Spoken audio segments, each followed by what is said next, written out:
Alrighty, good morning, ladies and gentlemen. Thank you so much for tuning in today. We have an abbreviated tropical update today, primarily because I have some professional obligations behind the scenes, but I didn't want to leave you all hanging without the latest information that we have as of this morning.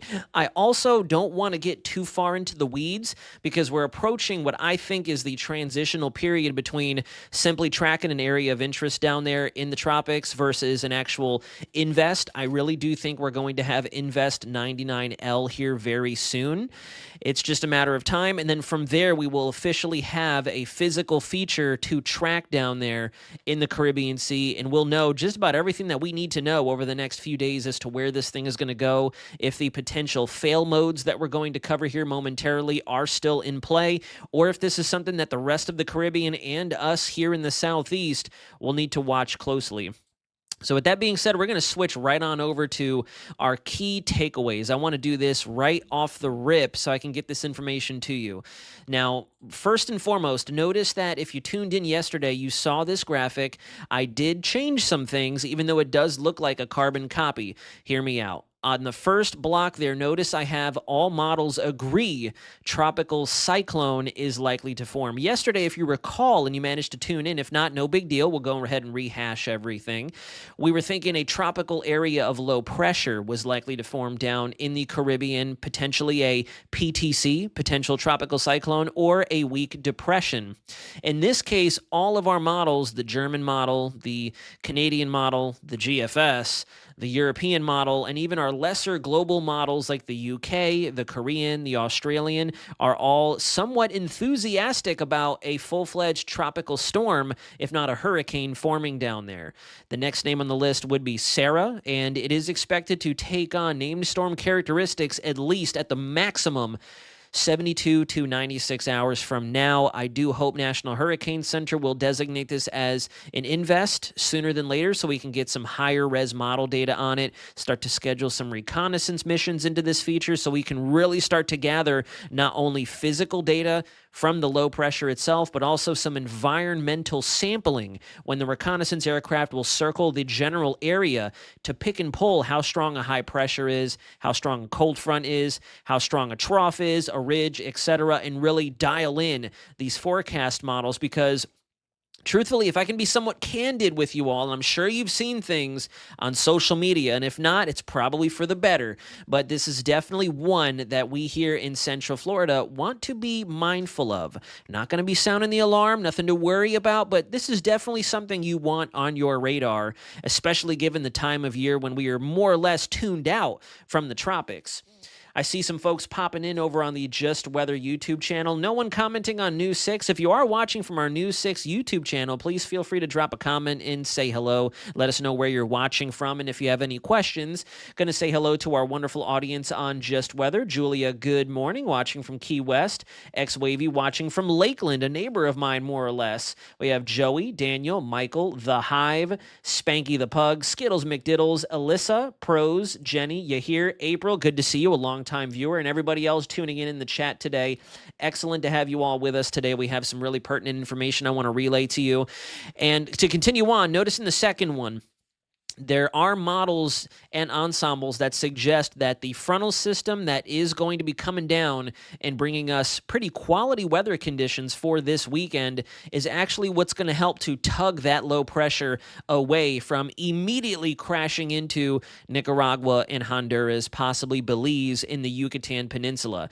That is what down towards the bottom there is part of one of those fail modes that I use, that terminology fail, meaning this system fails. It never really starts or gets the opportunity to jumpstart and turn into Sarah or a hurricane or become a detriment to us here in the Southeast or in the Gulf of Mexico. So with that being said, that is kind of where it gets a little tricky. Even today's 12Z guidance as it's coming in the background right now, the GFS, I'll shoot straight with you, has a major hurricane into Central Florida. The Canadian model has a tropical storm running up against the Yucatan before coming back towards the southeast as a weakened system. The Icon doesn't do anything. So as you can see, there is consistency in development. A tropical cyclone is likely to form, but we do still have some fail opportunities on the table to safeguard all of us. Regardless, we know when a tropical system forms down in the Caribbean or let alone in the Gulf of Mexico, that is when we anticipate someone is going to receive the storm. In this case, there are a variety of possibilities still at play to keeping this system away from our neck of the woods. So before we go any further, I just want to show you what our latest tropical weather outlook looks like. I'm actually going to pull this up on National Hurricane Center just so we can kind of quickly get into the meat and potatoes of it. I really didn't have time today to build a bunch of wonderful graphics. I didn't want to take too much time to build that stuff for you all because, like I said, hopefully within the next 24, maybe 48 hours max, we'll start to see a whole new loop or suite of model data coming in once they go area of investigation. Invest 99L would be the designation for this one. Here is the latest tropical weather outlook as of 7 a.m. Eastern Standard Time. Formation chances have gone up pretty quickly over the last day or so. If you met with us yesterday, we were sitting right around 0 for 40. No chance of development in 2 days, 40% shot as we go through the next week. Today, that has changed. We're meeting again at the same time, and we are now at a 40% chance this does organize by Thursday. And an 80% chance we are looking at a named storm by this time next week. All models, all guidance, and us here in the Pinpoint Weather Team internally do believe this will likely be a named storm at the latest Friday, Saturday. Truthfully, the GFS, the 12Z today, the morning model run has it as a tropical depression tonight into tomorrow. Now, obviously, the GFS has its natural model biases, so take that with a grain of salt. Watching it real time, it is an organized, broad circulation, which is why I do believe we have enough on the table to designate as an area of investigation and get our lovely reconnaissance crews out there to start sampling data and get us what we need to then relay to you all in terms of what is next from here. We know something's forming, but there is still pretty big margins of error on the table. Before I go any further, since I know we're more or less kind of shooting off the cuff this morning, I just want to check and see if we have any questions. It looks like over on News 6 YouTube, thank you so much for tuning in, Ale Ant Willow 7. He asks, how strong do you think this could potentially get? I think anywhere from X to Y miles an hour with how hot the Caribbean is and how crazy the Atlantic has been. So truthfully, to answer your question as, generously as possible, it's going to depend a lot on where this system tracks. So for example, if I were to show us the latest GFS, I'm just going to rip the Band-Aid off today because you're going to see it one way or another. This is our latest GFS, and the GFS has been trending in this direction for several days now. You go back in time 2, 3, 4 days, and a lot of the ensembles and now the main model runs, which you see here, do have a strong storm coming out of the Caribbean. Now, I'll supplement that by showing you the Canadian model. Night and day difference. If I show you the Canadian model here, and you watch it track through time, notice that it takes much longer to get going. And I will switch us over to Tropical Tidbits, and you can see it does develop a system, but it crashes into the Yucatan. See that right there?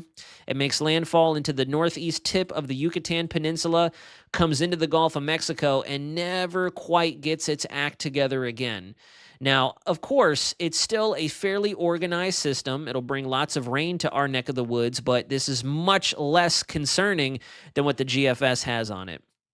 There has been a lot of consistency in our ensembles, and I will show you that because I know we do not have access to that on the link system. So that's one thing I do want to take you all through because since we don't have an organized system fully on the game board, our ensembles are going to be a lot more viable at this point in time. These are our Canadian ensembles showing general thinking. Once again, West Central Caribbean is going to be our source region for this feature. It starts to develop as early as Thursday night into Friday before it kind of gets picked up by this feature up and through here. You can see my cursor where it's kind of drawing those little shades of green, yellow greens back up to an area of low pressure that's over Bermuda. That's what kind of gravitates it, if you remember the key takeaways. That's what gravitates it back to the east. And notice all the ensemble members do just that. And then as this area of high pressure over the southeast begins to weaken, it's not a very strong high pressure. It's more of a cool, dry front than it is a bona fide polar air push from up in Canada through the plains down across the eastern United States. That's what then, if you look at those ensemble blips, opens up a path of least resistance for this thing to get into the eastern Gulf of Mexico and end up influencing the weather for the southeast United States. We'll switch over to the GFS. GFS singing the same tune. If you look at our 12Z iteration, showing development as we go through late Thursday and into Friday, a little earlier than that, there's that little jog towards the east, filling that same trough of low pressure. And then before you know it, they start to hook back up towards the north and west as our high pressure begins to dissipate. I'll show you the 0Z run for a bit more of a representative picture since we have the full model run in. You take it through time, and there you have it, folks. Coming on up across the southeast. You can see some of these other southerly members do keep it away from us. Cuba, Jamaica, Cayman Islands, we are not wishing this system on you. I want to make that very clear. We are not here trying to root for a hurricane to go somewhere else. We don't want anyone to be impacted by this, but at the end of the day, once it forms, someone will have to receive this system. That's just the nature of the hurricane season, despite it being mid-November. Last but certainly not least, I'm actually very proud to announce this as well. The European model, I'm very anxious to see what it shows us here within the next hour or two, because directly from the European Model Control Center, or however you want to describe it, where they house the Euro itself, they've implemented a brand spanking new software patch. They've upgraded the model, and they've actually extended the model runs. So the 6 and 18Z, the intermittent model runs, I'll call them, will actually go out to 144 hours as opposed to the 90-hour threshold previously. The 12Z and the 0Z, the hot model runs, the main model runs where we get all that fresh analysis data, all the new data from the weather balloons going up across the globe, those model runs will actually go out to 360 hours to mimic the artificial intelligence European model. Alongside the duration, they've also implemented new computer software to just kind of make the model that much better. Every time we do these software upgrades, they're trying to improve the model, and so I'm wondering what that will show at 12Z. This is the 0Z run, however, showing pretty much the exact same song and dance as the GFS. You can see a lot of the members down there in the central Caribbean impacting Jamaica, the Cayman Islands, before it starts to take that fateful trek towards the north, and then right in the western periphery of what's left of that high pressure as our next strong frontal system comes in and bullies it off towards the east. So that's pretty much where we're going to leave off today. We have a couple more minutes left to get some questions going. I'll take a quick Q&A because, like I said, and I know it may seem like we're not dabbling too heavily into it, Jonathan did a fantastic live stream yesterday. He really got into the science and got into the nitty-gritty with you all. Always a pleasure to team up with him. That's my weather bro right there. And as we get ready to transition from just an area we're watching to a physical feature, I don't want to overload you with information right now. So we're watching it. It is likely to develop, and then once it does, we're really going to dial in and pinpoint where this feature is going to go. So do I have any questions? I do see James Fender over on the Just Weather page has donated $5. Thank you so much for that. No Cat 3 or 4 is hitting Central Florida. I heard that on 3 or 4 other channels. Or no, wait, no, a Cat 3 or 4 is hitting. Sorry, James. Thank you so much for the donation, but could you kind of reiterate your comment there? I'm having a little difficulty interpreting what you mean. Are you saying that there is no hurricane? Other channels are saying that? Or are you saying that other channels are saying that a hurricane is coming? Let's see. Carmen, good to see you. Thank you so much for joining in. Maria Rodriguez, I completely agree. Keep it away from Florida. April Claremont with a wonderful comment. Please don't believe the hype you see on other channels. This is one of the most accurate weather channels on YouTube. You can go back and watch previous streams to see. I always encourage that, especially in this political season, post-election time.